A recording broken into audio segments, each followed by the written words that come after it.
Yeah. You know, and one of the things that that comes out of this, I think, this lack of understanding, and you know, maybe we can go into some of these ways in which, you know, Europe and Europeans who have come very late to an understanding of life have looked at Africa, looked at Kemet, and have called, you know, so much of what we do quotes paganism. What does paganism mean? You know, or have looked at it and called it fetishism. What does fetishism mean? These again, we get back to these definitions, shall we say, of Europeans, and you get to jump in there, sir. I'm throwing in animism. Go ahead with those three, if you will, in terms of how you would define them and what they mean. Again, what it is because we now live in such an anti-Black world, we forget certain things. Let me give you an example. When the ancient Greek historian Herodotus visits Egypt, he recognized, wait a minute, the Greek gods are nothing more than Egyptian gods under different names. So he recognized that the Greek Zeus is really the ancient Egyptian Amen. And he was able to map off a lot of them. And since then, we now know which ones they are. So we now know that Neith is really Athena. We know that Aphrodite is really Hathor. We know that Ceres is really Isis. And we can then map them all off. Now, when you had, just before the slave trade really kicked off, you had the Portuguese sailing around Africa. And they landed in Benin. And when they landed in Benin, they left Portuguese people at the Benin Empire's court. And then they took 4 Benin people and took them back to Portugal to find out more about the Empire of Benin. And the people of Benin decided, okay, because our priest is going to travel across the water, we are going to send the priest of Olokun across the water to Benin. And in European accounts of the same story, they don't say the priest of Olokun, they say the priest of Neptune. So what does that, now that automatically tells me that they know that Olokun is Neptune, is Poseidon. So the idea then that African religions are backward, primitive, whatever. If you read the European accounts, they don't say that. They knew that Olokun, oh, that's Neptune, that's Poseidon. Do you see? Nowadays, scholars will play dumb. Whereas when you read the accounts back in the day, they don't play dumb. They translate Olokun as Neptune. So what it is then is, unfortunately, we live in a world of Judeo-Christian Islamic bigotry. And these bigoted ideas, if you don't believe these religions, then you're a pagan, you're a heathen. You know, even the word ethnic originally meant pertaining to the heathen. It didn't mean belonging to an ethnic group. It meant pertaining to the heathen. So it's a racist word. And then you can see how the Arabic word for pagan, kafir, has become the strongest term of insult that you can throw at a Black Southern African. It's a racist term. So what happened is that a lot of these bigoted ideas coming out of the Judeo-Christian Islamic position, unfortunately, the terms that these bigots used have become a part of the vocabulary, and they should never have become a part of the vocabulary. Because, of course, the Judeo-Christian Islamic thing also comes out of the traditions that Africans put down back in the day. Well, I think we discussed that, you know, the whole ancient history, shall we say, was rewritten in terms of 17th century and 18th century Europe in terms of their universities. And I think Bernal is one that pointed this out, that as you're mentioning, you know, previous historians, you know, such as Herodotus and so on, understood the priority, shall we say, of African civilization. Greetings. I'm Robin Walker of The Black Secret. Keen to popularize Pan-African heritage, we have 2 products that should interest you. We are giving away an introductory free book called 100 Black History Facts.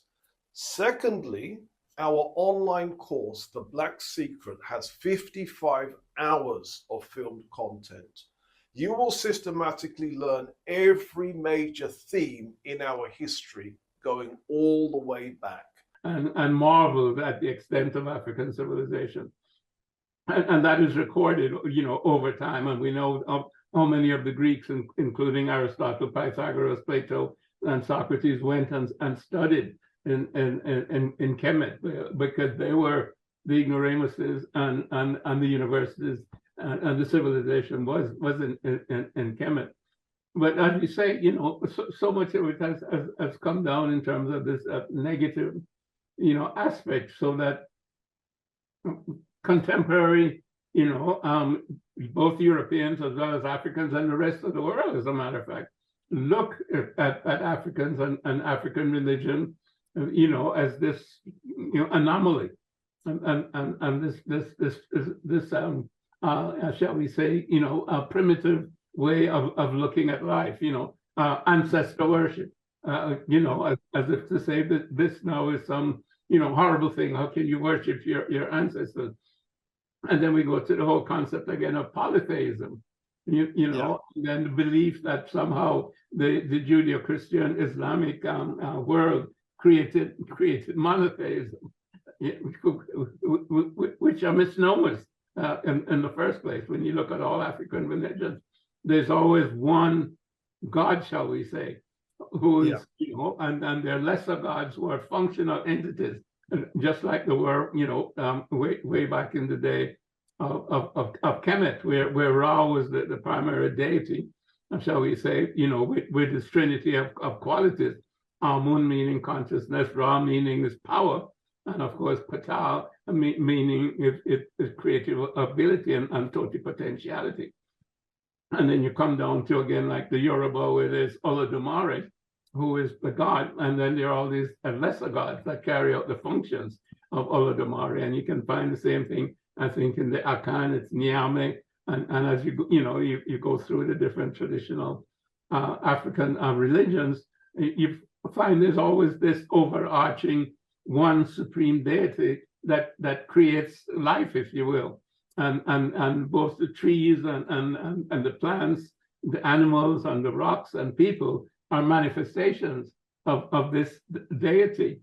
And within each of us is some aspect of this overarching God. So that there's a deity resident in the rock as well as in the tree, as well as in the water, etc., etc. And of course, now you come to E equals MC squared. And that's what animism meant, back in the day. And Einstein discovered that in the late 19th century or something like that, that matter is based on energy. Well, we knew that a long time ago. And now they're finding that energy doesn't exist by itself, but in terms of quantum physics, they're finding that consciousness is what moves everything. And when consciousness enters into any sort of experiment in terms of what they're doing, it changes the nature of the experiment, and it changes the result that you might get out of it. So now post-quantum, we're coming to consciousness, and we've understood that more than 6,000 years ago. I think it's all remarkable, but we need to reconstruct what has been destroyed and divided, and what has been denigrated over time in terms of our spirituality, our religion. Because I think the thing that is critical is that our spirituality or religion was always a way of life. It's not something that was done on Saturday, like the Seventh-day Adventists, or something that was done on Sunday, like most, of these other religions, the so-called monotheistic religions. There's a specific day for them. where they do a particular ritual and et cetera. But for the African person, for the longest time, thousands and thousands of years, religion was a way of life. And as you know, in many of the languages, there's no such word for religion. It's simply the way that you understand yourself and your relationship to the cosmos, to God, if you will, and the things that you do on a daily basis, where there's so-called ancestor worship, which means simply respect, for your ancestors and your lineage in terms of what they've handed down to you, and they've gone on to the other side, the spirit world, so they're not dead. We always believe in the spiritual side, which is life and always continues. There's birth and there's death, but life is continuous. And we have to get back, to that. And I think it's important for us to elucidate the fact that there's been so much negative propaganda, relative to something that's original in terms of humanity. These are humanity's first understandings of what it means to be human and what it means to really look at nature and understand your relationship to it. And this goes Can I jump in there, sir? Yeah, please do. Yeah. My tutor, the very great Femi Biko, he used to teach that traditional African religions internally police the mind. And this is a more effective way of building social order than the state externally policing the body. In other words, you're about to steal that apple, and then you ask yourself, is the divine forces looking at me, yes or no? Then you don't steal that apple. That is a better way of building social order. And when it comes to the way that traditional African religions police the mind, that is a plus that no one is talking about. That is a quality that no one's talking about. Similarly, when we go back to the Nile Valley and we look at chapter 125 in the Book of the Dead, it doesn't say, thou shalt not kill. It says, I have not killed. And this idea that you taking responsibility for doing the right thing, not because you've been commanded to do the right thing, is because you've taken responsibility for doing the right thing. Again, is a very, very high level of ethics, which again, no one really talks about enough when we deal with traditional African religion.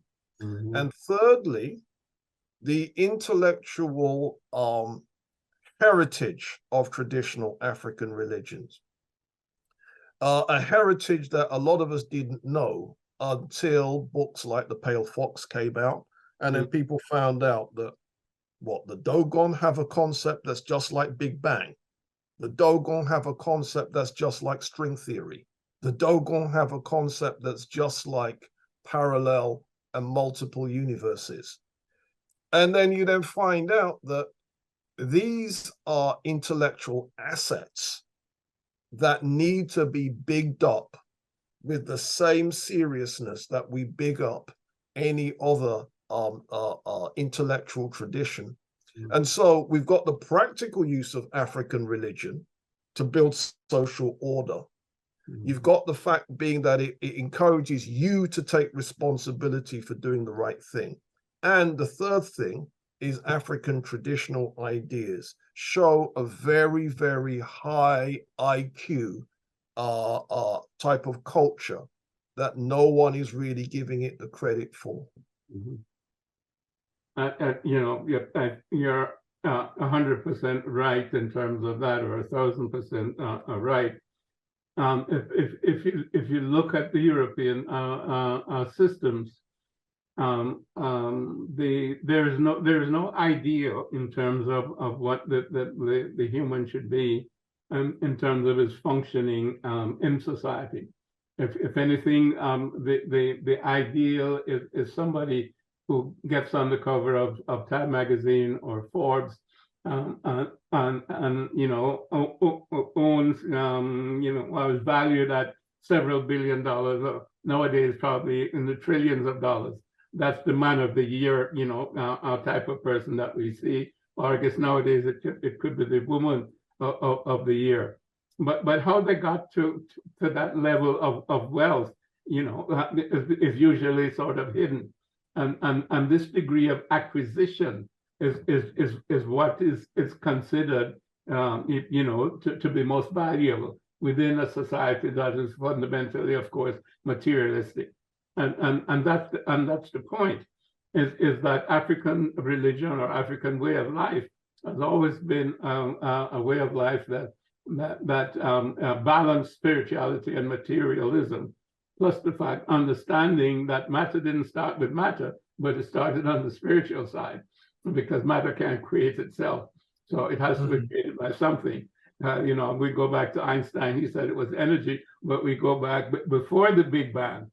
And we know that it was our story there at Hermopolis, which I know you know very well, meaning that the primeval no or none, if you want to call it, where there was the formlessness, no and no-net, and where there was the darkness, Kirk and Kirket, out of which came light and out of which came form. There was He and He-et, which is infinity and eternity, out of which came space and time. And then there was Amun and Amunet, which is consciousness, out of which came consciousness of things.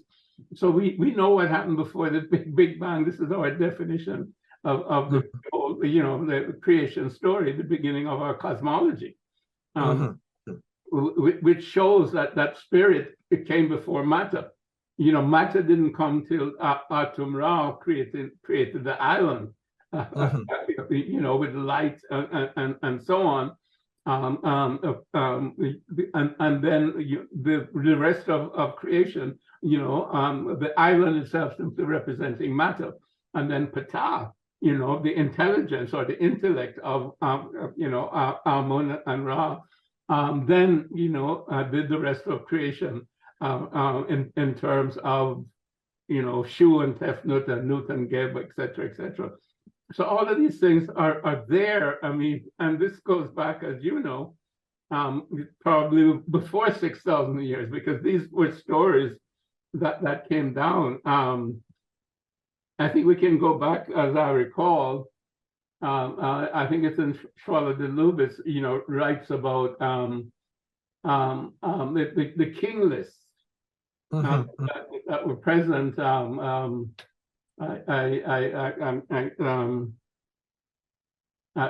can't think of the source, but one of the sources was Manetho, but there was a particular papyrus anyway that goes back with the king list, and then before that the list of the different quotes divinities. And you can trace everything back. If you look at the king list, it goes back about 36,000 years or 40,000 years. So this is something not just 6,000 years ago, but by word of mouth, before the writing, it came down from 40,000 years before, which is absolutely, amazing. But this is ignored, as if things started in Greece and Rome, and we have to recapture this because it's so valuable and it's so important. And of course, certain things are being, quote, discovered now and being attributed to these genius Europeans when it was known, certainly 6,000 years ago, if not 40,000 years ago. Greetings, I'm Robin Walker of The Black Secret. Keen to popularize Pan-African heritage, we have 2 products that should interest you. We are giving away an introductory free book called 100 Black History Facts. Secondly, our online course, The Black Secret, has 55 hours of filmed content. You will systematically learn every major theme in our history, going all the way back. Yeah, absolutely right. And this is one of the reasons why we've got to get on top of our history.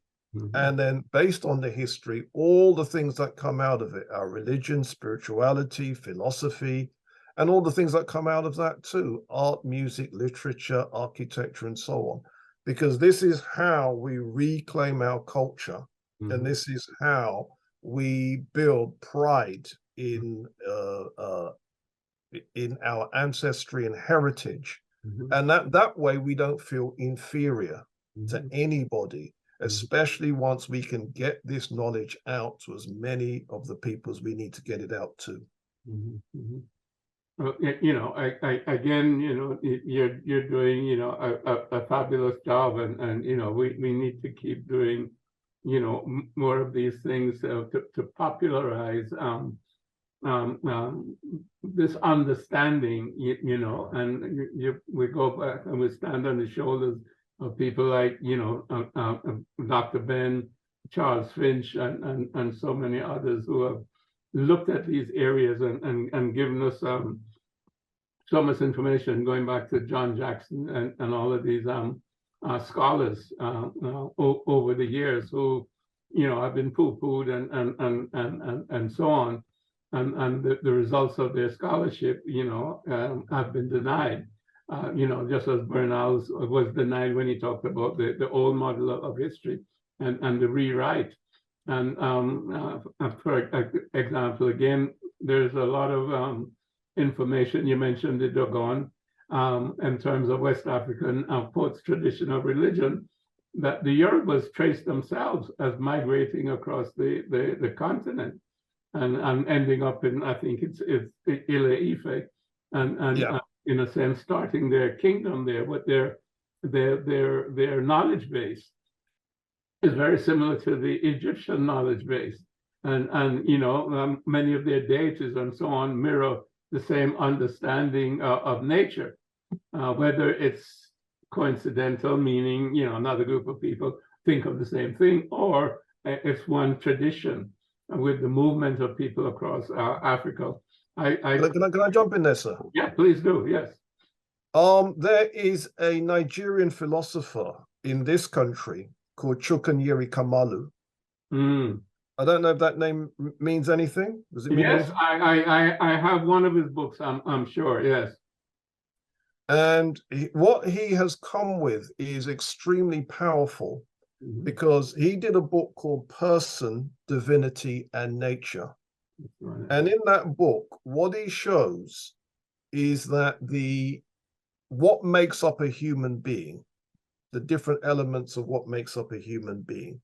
For example, ancient Egyptians, you've got concepts like Ka, Ba, Ab, Ren, Kat, Kaibit, Sa, Ku, whatever. And these are all different aspects that make up a human being. Now, his point is that if you look through traditional African religions, the concept of a destiny or spiritual double is there. The idea of the soul or breath is there. The idea of the heart is there. The idea of the ancestral guardian is there. And the idea of the shadow is there. Okay, so what? Here's the so what. When these different entities that make up a human being are organized, they form a singular entity known as the person. But when this unity breaks down, we no longer have a balanced and centered person. What we have is mental illness. And so by coming with these idea of the multiple selves, these traditional African religions therefore have a theoretical model of what we can call mental health and mental ill health. And consequently, the idea that spiritual practices can, in certain situations, be used to treat mental ill health. That's a big concept. And so, again, when it comes to how we see what our ancestors came up with, it's very important. Femi Biko taught me this years ago. It's very important that we don't primitivize it, because this is sophisticated stuff here. You see, what it is, you know, you've got Greek concepts such as the id, the ego, and so on, so on, so forth.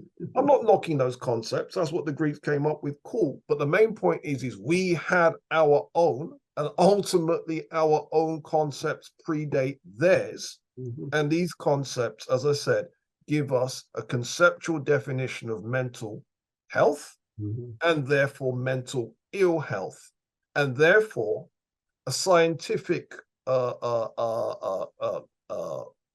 concept of why spirituality can actually become a part of a health regimen, you see, and it's not hocus pocus anymore. You know, I'm very interested in Kemet and its philosophy and spirituality, because it has everything. And what a lot of people, I don't think, understand is that it has a psychology as well as the spirituality, because the flip side of the psychology is the spirituality, and I'll just run that down a little bit. The oldest story known to man is the story of Ausar, because that was even before the pyramid texts and so on, and because that was an oral tradition that came down.